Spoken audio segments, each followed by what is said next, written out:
Negócio da China, numa edição especial, falando em macroeconomia. A gente tem o prazer de receber a professora Cristina Helena Pinto de Mello. Ela é economista, é graduada pela PUC, mestre e doutora em economia de empresas pela Fundação Getúlio Vargas e tem complementação da formação na Universidade Nankai, lá na China. Nankai, isso mesmo. A Cristina vai bater um papo conosco sobre a disputa pelo futuro, riscos para o Brasil, que caminhos nós estamos trilhando nessa relação Brasil-China, sobretudo no momento em que a gente tem aí sobretaxas, embargos comerciais e afins. Cristina, é um prazer te receber, sempre uma honra tê-la conosco. Para onde caminhamos nessa relação Brasil-China? É bem difícil de fazer algum exercício de previsão, né? A gente tem muita novidade no caminho, temos um presidente americano bastante intempestivo, então é difícil de fazer um exercício de previsão. Mas, seguramente, eu acho que tem dois caminhos de possibilidade que eu consigo enxergar. Um de conflito explícito, que eu acho que vai ser evitado de qualquer forma, e um outro de convivência de multipotências, né? O que eu acho que a gente está vendo é uma acomodação dessas forças, desses grandes players internacionais. Conflito explícito, você se refere ao Trump? Eu me refiro ao Trump. Você acredita que é muita espuma e pouco chope? Ele tem uma força bélica, armamentista, e um exército que não tem similar no mundo, né? Então, usar forças bélicas, usar forças militares é sempre uma possibilidade. Com a gente? Não, com a gente não, mas com China, né? Ah. Durante o começo dos anos 2000, por várias vezes, Estados Unidos se posicionou no entorno da China, há bases militares americanas naquela região, e isso é, de fato, uma ameaça subliminar, né? Mas ela existe. E essa é a grande força americana, porque os Estados Unidos hoje têm, eu diria que como forças, né, de negociação, armas, uma infraestrutura de tecnologia e uma tecnologia digital que também se constitui como uma força, mas China hoje é uma força industrial, comercial e negocial também muito significativa.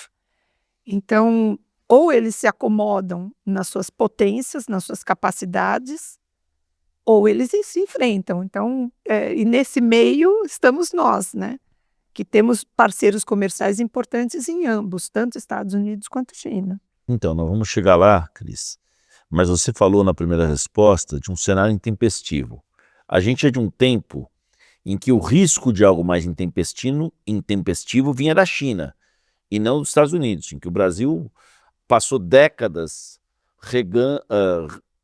rezando na Bíblia dos americanos, tendo os americanos como modelo para a economia brasileira, sejam democratas como o Clinton, sejam republicanos como o Reagan, mas a gente tinha esse momento. Essa é uma nova configuração, esse intempestivo vir desse populismo de direita?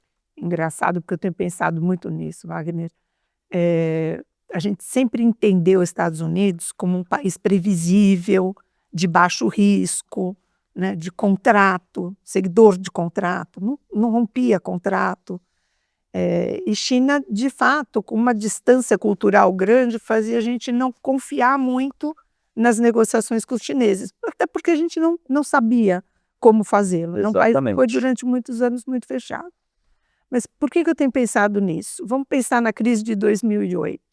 Ela começa com o Banco Central americano dizendo um não a um financiamento que foi pedido por um dos bancos, sem reconhecer o risco sistêmico que isso envolvia, né? O Trump age da mesma forma. Ele aumentou de forma multilateral as tarifas logo no início do seu mandato, sem reconhecer o risco sistêmico que isso podia provocar. E se mantém fazendo dessa forma. Ele chama a negociação através desse mecanismo. Eu me pergunto se os americanos sempre foram, né, negociadores que usaram estratégias parecidas como essa. Nós não reconhecíamos isso, ou se de fato houve uma mudança. Eu tenho dúvida. Qual é a sua leitura disso? A minha leitura é de que eles sempre foram muito ciosos dos seus ganhos e sempre jogaram, de alguma forma, um jogo bastante pesado, que para nós era bastante previsível, mas que de fato nunca foi. Nós estamos falando, o professor Luiz Gonzaga Beluso esteve conosco aqui numa das edições, e nós estamos falando que a China é a segunda maior economia do planeta. Se a gente olhar a questão da paridade, De poder de compra, ela já ultrapassou. os Estados Unidos. E aí? Então, e aí que Estados Unidos é um dos patrocinadores desse sucesso chinês, de certa forma. Chegamos onde a gente imaginava, né? Esses entraves todos tornam os Estados Unidos um país que articula o próprio crescimento da China. Exatamente. E durante muitos anos entendeu a China como uma plataforma de produção americana. Não enxergou que para os chineses eles estavam construindo uma força de internalização dessas forças produtivas para poder controlar seus próprios ciclos, para poder controlar sua estratégia de crescimento. E são dois modelos de crescimento econômico totalmente diferentes, dois modelos políticos totalmente diferentes. Então, a gente tem uma questão para além do econômico, que é uma questão simbólica também, né, e ideológica. Mas Estados Unidos foram os promotores do desenvolvimento chinês. A abertura chinesa contou com um grande parceiro, que foi o parceiro americano. A gente vem tendo, e talvez a cadeia da indústria automotiva seja um pilar mais visível, mas não único, mas a gente vem tendo aí uma série de marcas chinesas disputando o mercado no Brasil e com ganhos expressivos de market share, né? BYD incomodando grandes players da indústria automotiva nacional, GWM se posicionando aí numa categoria de luxo, já também fazendo estragos aí com carros que têm garantia estendida e por aí vai. Já ultrapassou a Tesla. Isso. E aí? Para o Brasil, quais são os riscos? Bom, o Brasil é autor da sua própria desgraça, né?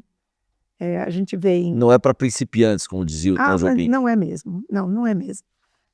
Eu acho que nós mesmos, como Estados Unidos, produzimos a nossa desindustrialização, né? Não cuidamos da indústria que desenvolvemos, não temos uma estratégia nacional de crescimento econômico e de integração de forças produtivas internacionais. A nossa inserção no cenário global, ela acontece mais casuisticamente do que propositivamente. Então, diferente da China, que tem um projeto, tem um plano, segue esse projeto e segue esse plano, o Brasil, como Estados Unidos, se abriu muito mais para o acaso, né? Entende que as forças de mercado são suficientes para trazer uma trajetória de crescimento econômico e também entende que tem uma força muito grande na agricultura, que de fato acontece, tanto aqui quanto nos Estados Unidos. Então, eu acho que a gente tem muito mais, digamos assim, responsabilidade pelo nosso desfecho do que qualquer outro país, porque nós não nos articulamos para isso, acreditamos também nessa inserção ingênua que o livre mercado vende. Agora, a gente tem, portanto, uma exposição grande, nós nos colocamos como um país produtor de commodities. Commodities, eu gosto do radical da palavra, que vem de comum, né? Então, aquilo que é comum, você não tem diferenciação, você não fixa seu preço, você depende do preço no mercado mundial, você gera uma renda mais baixa. Nós permitimos, de alguma forma, uma integração produtiva com a China, que nos vulnerabiliza, né? A China hoje possui, bom, há bastante tempo atrás eu abri as empresas que estão no IBRX 50, que são 50 empresas... Mais bem listadas na Bolsa.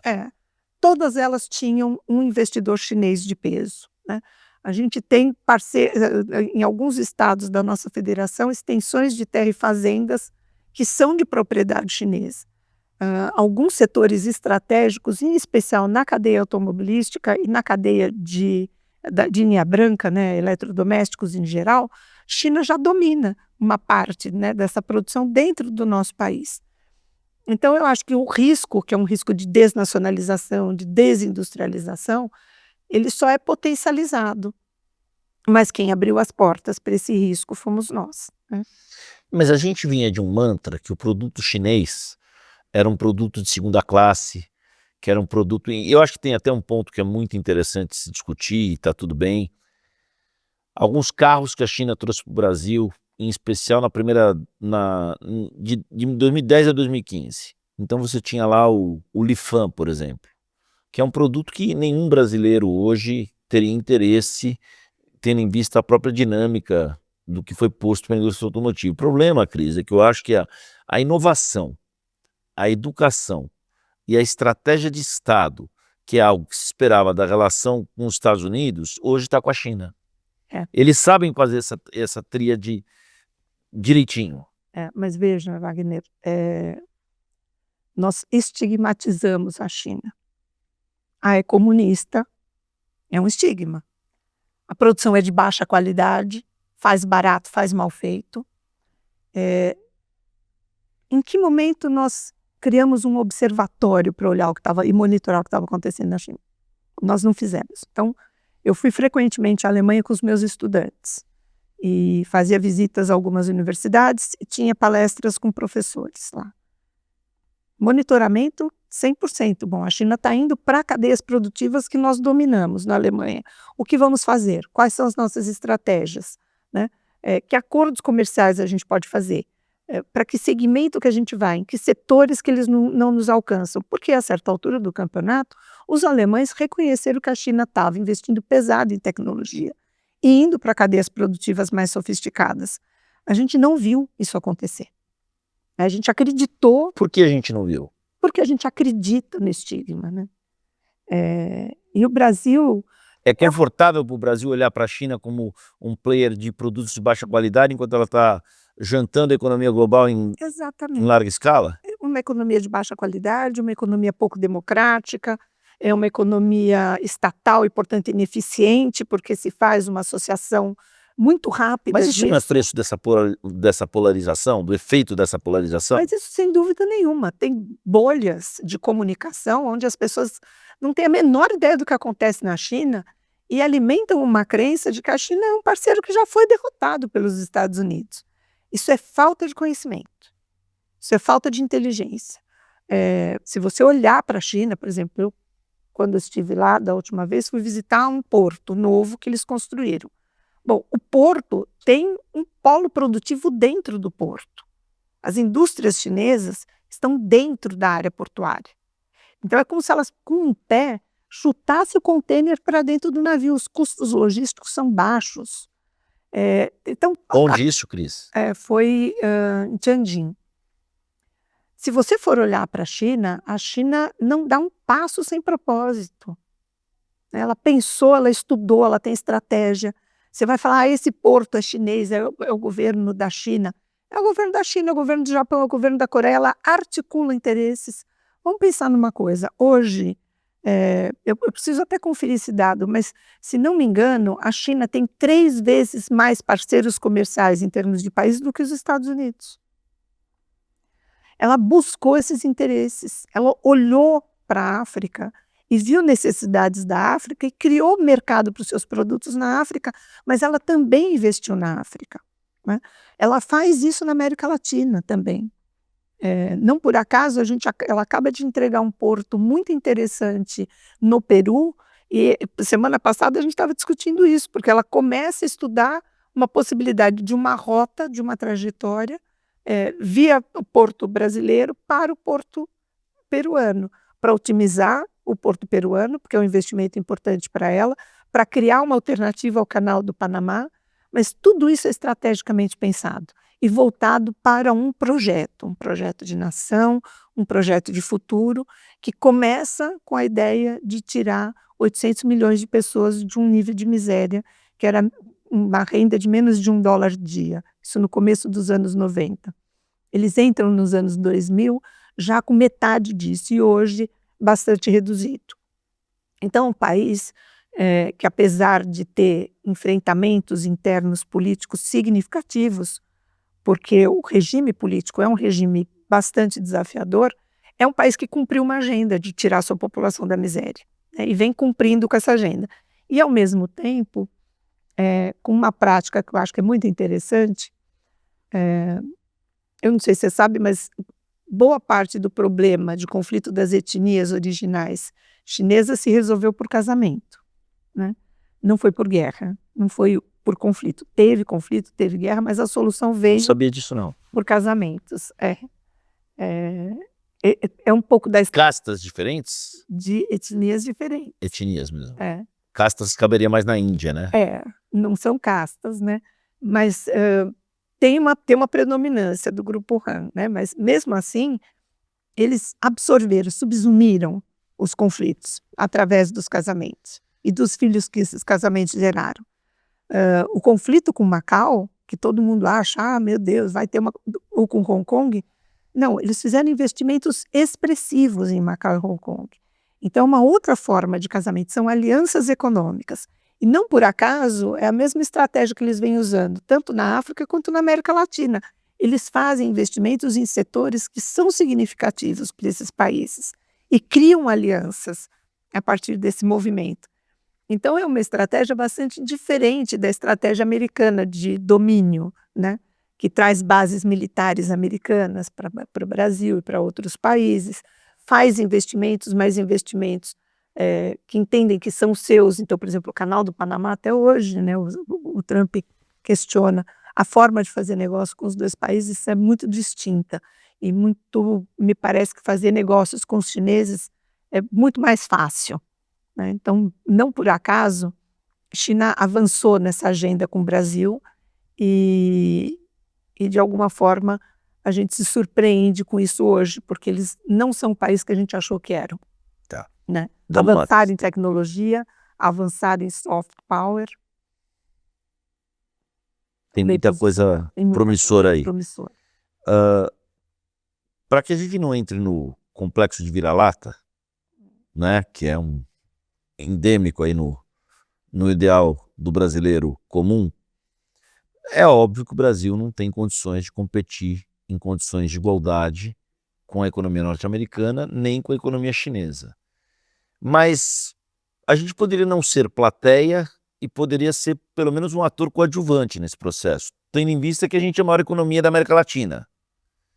Onde é que a gente está perdendo a mão? Eu ia falar isso para você, nós não somos um player insignificante, nós somos um player bastante significativo nesse jogo. A maior economia da América Latina, o maior país, a maior economia lusofônica em escala global, né?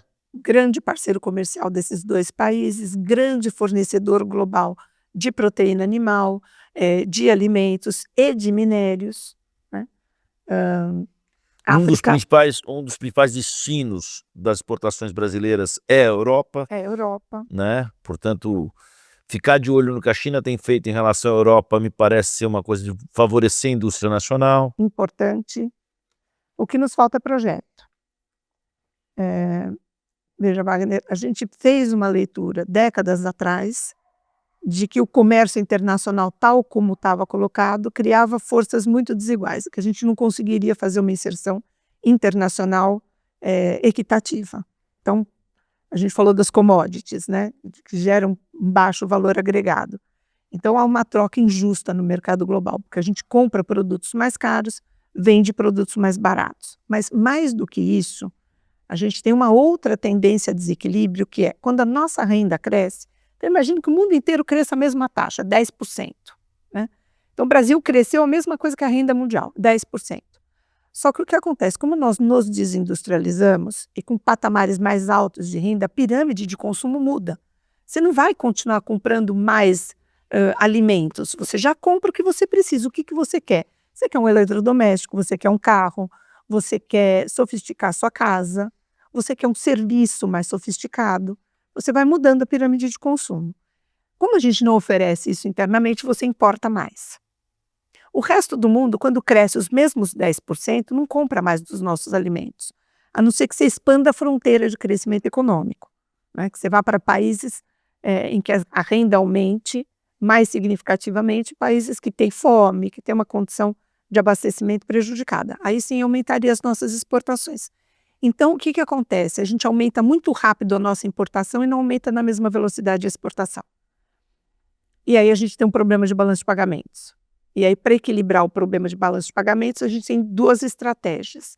Ou a gente diminui a nossa renda, ou a gente promove uma recessão, né? E isso vai fazer com que as nossas importações caiam, a gente equilibra, ou a gente faz uma desvalorização da nossa moeda, o que torna mais caras as importações e aumenta os preços internamente. Então, teria um impacto ou de recessão ou de inflação. Nas últimas décadas, a gente vem vivendo isso. Nós fizemos um processo de industrialização forçada, com substituição de importações. Sem falar que você está na balança comercial deficitária, né? Exato.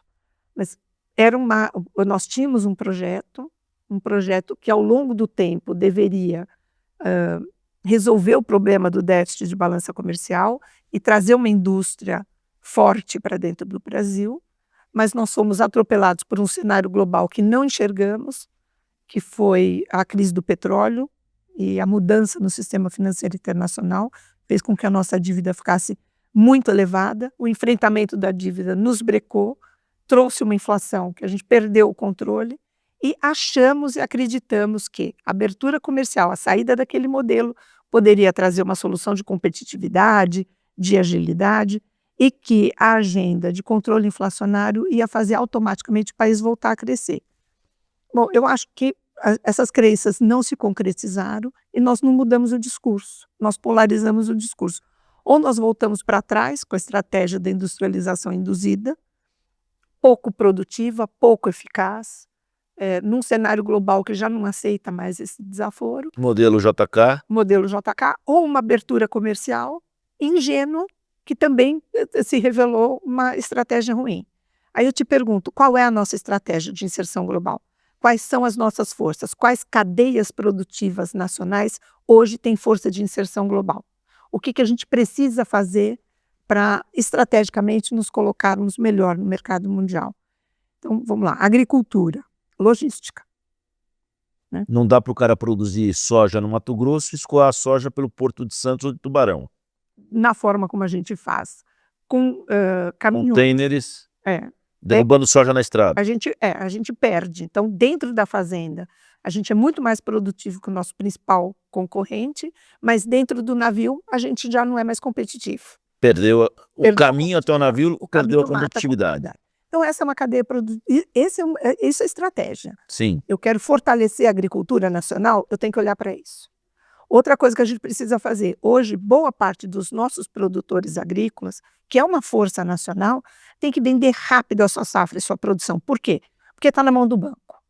E com uma taxa de juros tão alta, ficar segurando e colocando em silo e armazenando para esperar se beneficiar de oscilação de preços, é um custo enorme para esse agricultor. A nossa taxa de juros mata a nossa agricultura também.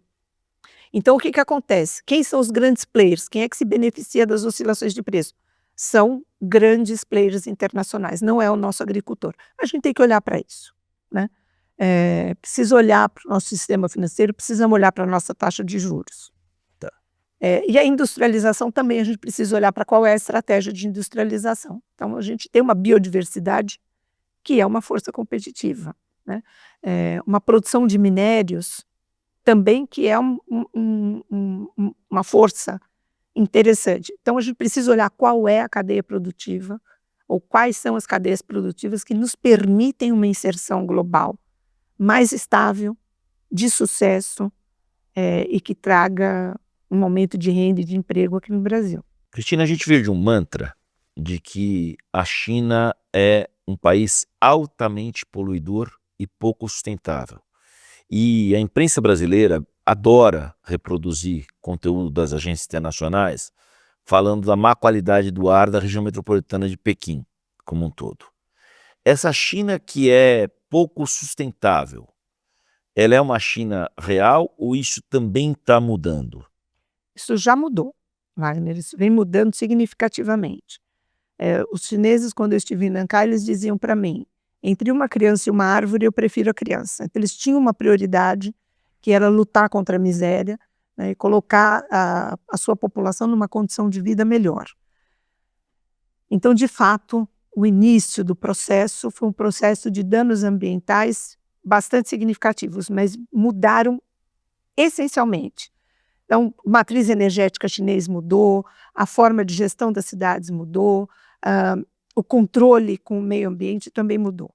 E houve um deslocamento, de certa forma, desse impacto de sustentabilidade, porque aquilo que não é sustentável, aquilo que ainda tem impacto, normalmente vem de mineração e de importação da China.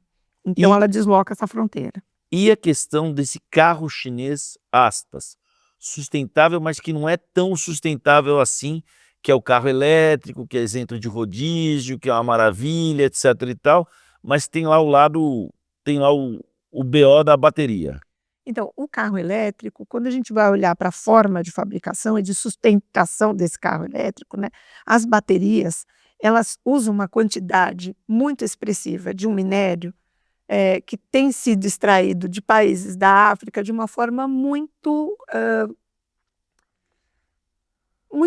rudimentar, eu diria, muito sem tecnologia, muito apoiado em pessoas ainda, com danos ambientais e danos sociais bastante expressivos. Esse rudimentar a gente pode entender também como uma dimensão predatória? Pode entender como uma dimensão predatória, muito embora as mineradoras sejam empresas globais, né, com uma tecnologia mundial, a forma como vem sendo feito na África vem sendo feita de forma predatória, sim.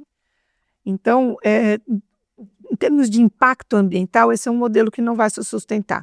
O benefício do uso de uma energia limpa, que não é uma energia como petróleo, é anulado pelo custo e pelos danos ambientais de extração de minério. Então, a China vem investindo uma quantidade que é muito significativa ainda de recursos em novas tecnologias, pesquisando para poder sair dessa matriz e ir para uma matriz mais sustentável, mas esse é um desafio global. Do ponto de vista de oportunidade, a gente veio de um ciclo que a gente ouviu por décadas, eu e você temos mais ou menos a mesma idade, que o Brasil era o país do futuro. Olha, o Brasil é o país do futuro. Celeiro do mundo. A gente ouviu isso infinitas vezes. E a metáfora acho que não é mais essa. O Brasil corre o risco de perder de novo o trem da história ao não conseguir identificar as potencialidades dessas duas relações, a relação sino-brasileira e a relação com os Estados Unidos. Eu acho que a gente está perdendo o bonde da história, sim. Já está Eu perdendo? acho que a gente já está perdendo. E aí nós vamos ser um país gigantesco de serviços? De baixa qualidade e de baixa complexidade. Nem serviços, eu acho que a gente vai ser um bom país. Olha, a pandemia trouxe uma oportunidade, porque houve um rompimento das cadeias produtivas globalizadas e uma regionalização. Ali, naquele momento, se a gente tivesse aproveitado essa oportunidade, que eu ainda acho que é possível, ainda hoje, né? Eu acho que a gente teria ali uma possibilidade de uma inserção internacional bastante diferenciada. Nós não aproveitamos e não estamos fazendo essa discussão. E internamente, eu acho que a gente está dragado num debate direita-esquerda muito polarizado, que não é um debate que promove interesses nacionais. Genuínos. De consenso, né? Porque a construção de consenso é uma coisa difícil. A mediação se tornou um desafio. Mas é muito importante que a gente olhe para isso como um espaço de mediação e de construção de projeto. Nós estamos à beira de uma eleição, né? Uma eleição, inclusive, que o Donald Trump pode estar patrocinando. Né? Para o bem e para o mal. Para o bem e para o mal. Mas a minha pergunta é, o que está em jogo para o próximo ano, né? A gente tem uma discussão muito grande de favorecimento da indústria, que muitas vezes não olha para uma força produtiva que é a agricultura. A gente precisa olhar para a indústria sem olhar para a agricultura? Espera lá, Cris, vamos lá. Quando a Júlia do Alibe, na Globo News, entrevistou o senador Eduardo Bolsonaro, ela teve uma sacada muito inteligente, que falou o seguinte: senador, o que o senhor está falando é o seguinte, da anistia que a gente tira a tarifa. Não se cria um precedente também muito perigoso quando você tem uma força do tamanho dos Estados Unidos pleiteando uma anistia? Olha, Wagner, eu vou ficar agora até sem palavras para falar uma coisa dessas, porque nunca um presidente americano foi tão explícito numa ação de coerção, porque isso é coerção. Institucional. Isso é uma coerção institucional. Isso não pode estar em jogo. Isso não pode estar em jogo. As forças econômicas não devem ser misturadas com questões de soberania nacional. Então, isso assim, torna difícil a reação, inclusive porque é absolutamente inesperado. Dizer que Estados Unidos nunca usou coerção e nunca usou força também é muita ingenuidade, usou, mas de forma explícita, pública, declarada, escrita e intempestiva, eu acho que é a primeira vez. Legal. Cris, obrigado pelo bate-papo. Vamos continuar acompanhando o dinâmico da história, que torna a história interessante do ponto de vista da própria dinâmica dela, né? Porque é curioso a gente imaginar algumas coisas que a gente está vivendo, a gente jamais imaginou que a gente viveria, né? Mas porque talvez a gente também tenha tido a crença ingênua de que o passado pode nos ajudar no futuro. A gente não faz um exercício de olhar para o futuro como algo que a gente constrói, né? Não vai acontecer. Não vai acontecer. Se a gente não construir, não vai acontecer. Então a gente precisa saber onde a gente quer chegar. Quem somos, para onde queremos ir. Legal. Cristina Helena Pinto Melo, economista, obrigado pelo bate-papo, obrigado pela atenção. A gente espera tê-la conosco numa outra oportunidade. Eu agradeço muito estar aqui. Valeu. Uma oportunidade. Obrigado. O Negócio da China fica por aqui. A gente volta com outro tema numa outra oportunidade.